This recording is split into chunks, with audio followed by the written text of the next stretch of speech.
You'll see this thing coming up right here. This is going to be the Big Bang. That's the book that's going across. This down here is a still, which is the timeline that's tracking across. Hello, I'm Jeff Sugg, and I'm a projection designer.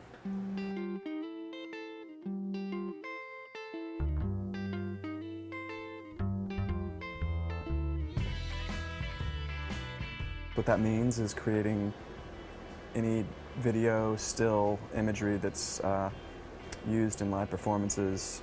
Anything that comes out of a projector, be it a slide projector or a painting projector or a video projector. And that involves the creation of the media or the finding of the media, and then the editing of it, and then the construction of that into software that'll run it, and that's pretty much the skinny. The fact that the technology has come along so much in the last 10 years is that you don't have to worry about having a super dark stage to have projection. I mean, that's huge. That's gigantic.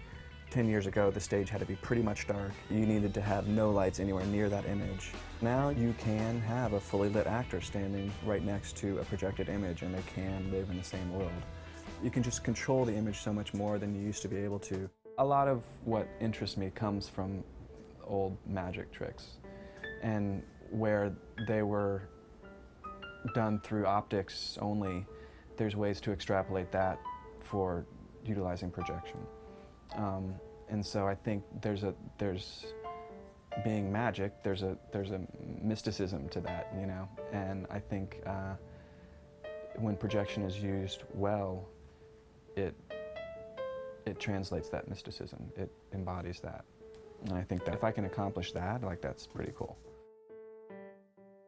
I feel like this challenge at this point, after having a show like, you know, 33 Variations going on Broadway, and my visibility in some ways much higher than it was 2 years ago. Part of what made me so proud of 33 Variations was that there was a cohesion among the designers, all of us, working towards making that show the most beautiful that we could. Moises wanted the projection to be able to sort of show Beethoven's mind on some level, because he had so many handwritten sketches of the pieces, not drawing sketches, but musical sketches.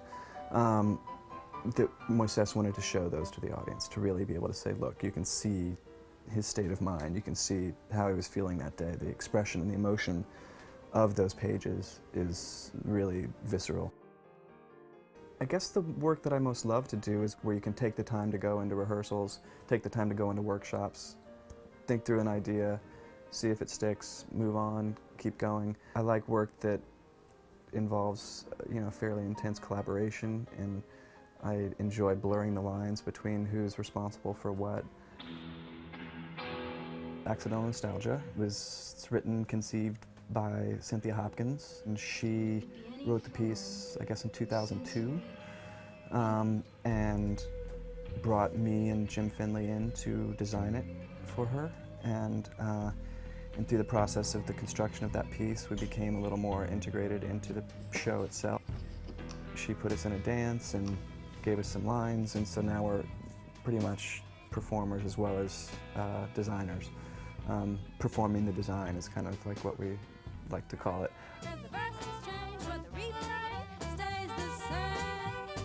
Accidental Nostalgia is very much the story of a woman looking for missing parts of her past. The projections are very much about a storytelling device. So we had a lot of use of scale models and little spy cameras and tracking shots. We have a real adoration for kind of showing people how the technology works. It's really about kind of allowing the audience into the creation of the piece. We're taking Accidental Nostalgia to the Fringe Festival in Edinburgh, and because it is the most populated theater festival in the world, we're hoping to get some more touring out of it. Have the show now built into a much more compact situation, and then that'll begin a whole new life for this in Europe. It's a really elegant design field that allows you to draw on a lot of different areas of expertise. Art history, theater history, film history. It's really difficult, in some ways more difficult than other design disciplines, I think, because especially at this stage, there's such a strong relationship between the art of the creation of the work and the technology itself. But I think for me, it's a great time to be a part of it, you know. It's a burgeoning art form, as they say.